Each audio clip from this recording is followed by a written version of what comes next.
Assalamu alaikum children. Welcome to the science class for the grade 4.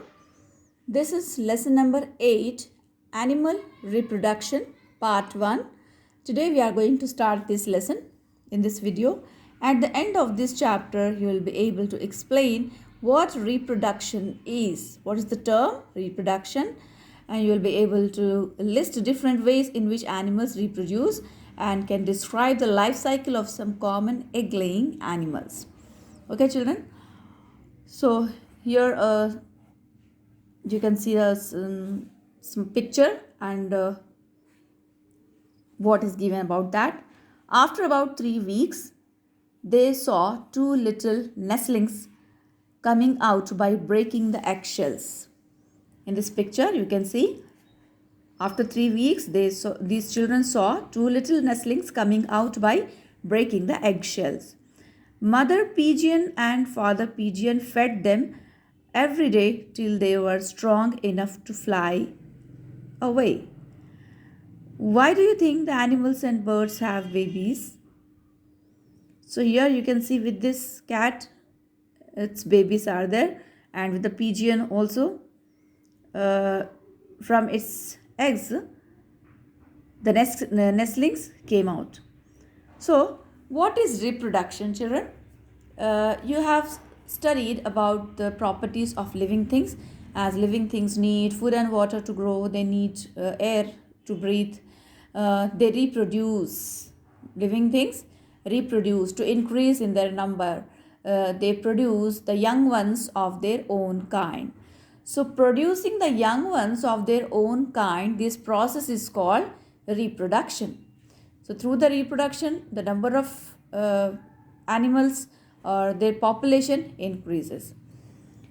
We can commonly see dogs around us. Does a dog live forever? No. The property of living things is after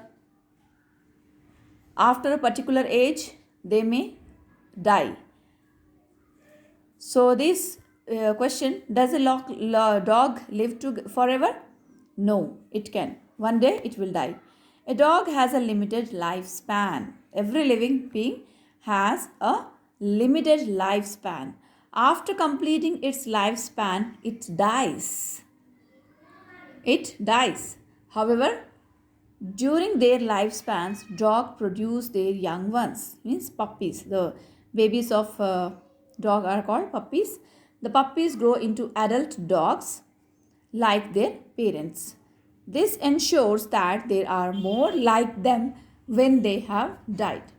So after a particular age, when these living beings they die, so there will be more dogs, there will be more living beings like them when they died. This way, life goes on for dogs. Not only for dogs, for every living being. By this way, the life goes on. This is true for all other animals. The processes by which animals produce young ones of their own kind is known as reproduction. So, the process by which animals produce young ones of their own kind is known as reproduction. So, children, you understood what is the term reproduction is. Animals reproduce in one of the following ways. Animals can produce by these ways. Some animals reproduce by laying eggs, or some animals reproduce by giving birth to young ones. So in the animals living and surviving, we have studied about the categories of animals which are divided into vertebrates and invertebrates, and then in invertebrates we have seen some types of animals, and in vertebrates we have studied about fishes, fish, amphibians, birds, mammals and reptiles. So in this we have seen about the mammals which gives direct birth to their young ones. Other than mammals, other animals, they lay eggs. So some animals reproduce by laying eggs, or some animals reproduce by giving birth to young ones. So here are two examples. You can see a hen laying eggs and an elephant and its baby. So elephant give direct birth to the babies of their own kind, and a hen lays eggs. Now we will see animals that lay eggs. Here is the structure of egg. You can see this is the structure of the egg inside and outside completely. So the outer covering of the egg is hard shell. It is called shell. And inside the egg, when you see which yellow part we see, that is yolk. And in the yolk, in this yellow part, there will be some dark color matter will be there, that is embryo. And the white matter which is present inside the egg, that is called albumin. White jelly like substance will be there, no, that is albumin. And the yellow part in the egg is yolk. Outer covering is shell, and in the yolk the dark colored part is embryo. So this is the structure of egg. Birds, insects, amphibians, fish and reptiles reproduce by laying eggs. The baby develops outside the mother's body in the egg. Let us study the structure of an egg. So just now we have seen every egg has an outer shell that protects the baby inside. This outer covering protects the baby inside. So here the baby grows inside the egg and outside the mother's body. So the shell has tiny pores that allow air to pass through. This enables the baby inside the shell to breathe. The thick jelly-like substance inside the shell is called egg white or albumin, and the yellow part within the albumin is called yolk. The yolk contains a developing baby, it's called embryo. The yolk also contains food for the developing embryo. So albumin protects the yolk and the embryo. So this is the structure of egg.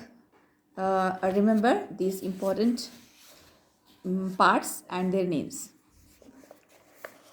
So let's see the birds and their life cycle. All birds lay eggs. Many birds build nests to keep their eggs. The embryo inside the egg needs warm conditions to develop. So the parent birds either sit on the eggs to keep them in a warm place. This act of some birds to keep their eggs warm by sitting on them is known as incubation. To keep the eggs warm when the birds sit on the eggs, this process is called incubation. Inside the egg, the embryo goes through different stages of development and develop into a baby bird. So after some days, the egg breaks and a baby bird comes out of it. This is called hatching. The baby birds cannot fly. Parent birds take care of them until they are able to look after themselves. During this period, they give the young ones food and protect them from enemies. The baby bird slowly grows into an adult. So this is how the baby comes out from the egg and how the mother hen take care of their chicks till they become able to protect themselves. Okay. So children, we will continue this lesson, the life cycle of a bird, in the next video.